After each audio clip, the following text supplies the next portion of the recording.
Hello students, this is Rajni Sharma. Today we will read the poem The Prayer of the Woods.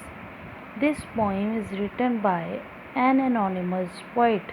Anonymous means we don't know the real name of the poet. Let us go through the poem. I am the heat of your hearth on the cold winter nights means जो woods हैं, जो जंगल हैं, वो इंसान से pray कर रहे हैं कि मैं सर्दियों में जो तुम्हें गर्मी मिलती है वो गर्मी मैं हूँ। मतलब जब हम लकड़ी को जलाकर जो गर्मी प्राप्त करते हैं वो गर्मी मैं ही हूँ। The friendly shade screening you from the sun means जब गर्मियों में सूरज तुम्हें बहुत ज़्यादा गर्मी दे रहा होता है तब मेरे ही पेड़ों के नीचे आकर तुम्हें छाँव मिलती है, तुम्हें ठंडक मिलती है। And my fruits are refreshing draughts quenching your thirst as you journey on means अपनी लाइफ की जर्नी में जब भी तुम्हें भूख या प्यास लगती है तो मेरे फ्रूट्स ही हैं जो तुम्हारी भूख और प्यास को ख़त्म करते हैं। I am the beam that hold your house means तुम्हारे घर में जो बीम्स बनते हैं, जब हम लोग घर बनाते हैं तो जो बीम यूज़ होते हैं, जो शतीर बोलते हैं उनको, वो जो यूज़ होते हैं वो भी पेड़ों से ही मिलते हैं। The board of your table मतलब जो हम लोग टेबल यूज़ करते हैं वो भी लकड़ी के ही बने हैं। The bed on which you lie जिस बेड पर तुम सोते हो वो भी लकड़ी का ही बना है। And the timber that builds your boats और जो लकड़ी यूज़ होती है बोट बनाने में वो भी मैं ही प्रोवाइड करता हूँ। मतलब जंगलों से ही हमें लकड़ी मिलती है। I am the handle of your हो। हो मीन्स यूज़ करने वाले औज़ार। मोस्टली जब हम लोग औज़ार यूज़ करते हैं उनके जो हैंडल होते हैं वो भी लकड़ी के ही बने होते हैं। The door of your homestead जिन घरों में हम रहते हैं उनके दरवाजे भी लकड़ी के ही बने होते हैं। The wood of your cradle जो जन्म लेते ही जो हमें बच्चों को झूला मिलता है वो भी लकड़ी का ही बना होता है।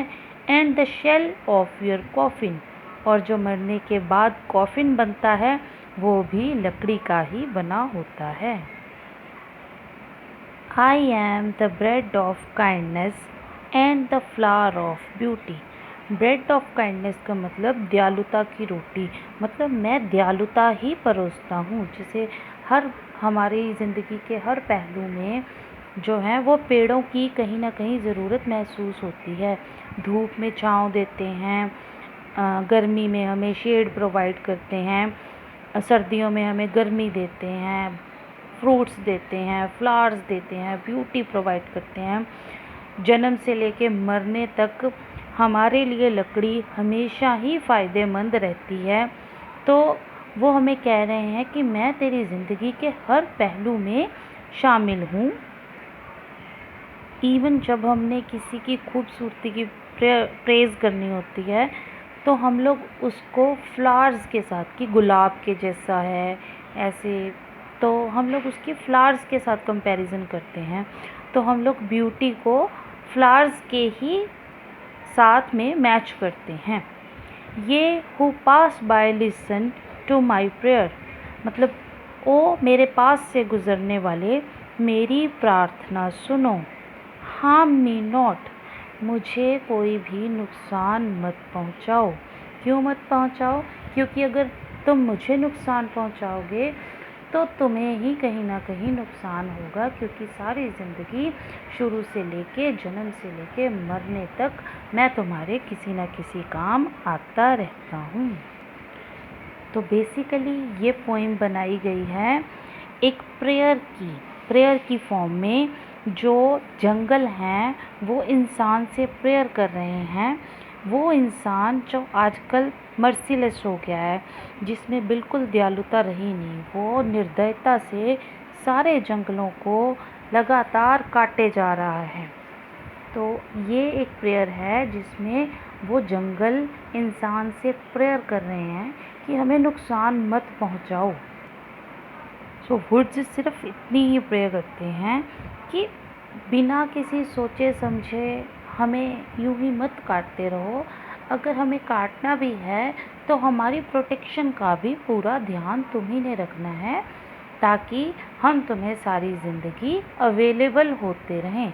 इसलिए ही तो सभी लोग कहते हैं ना कि पेड़ लगाओ, पेड़ लगाओ।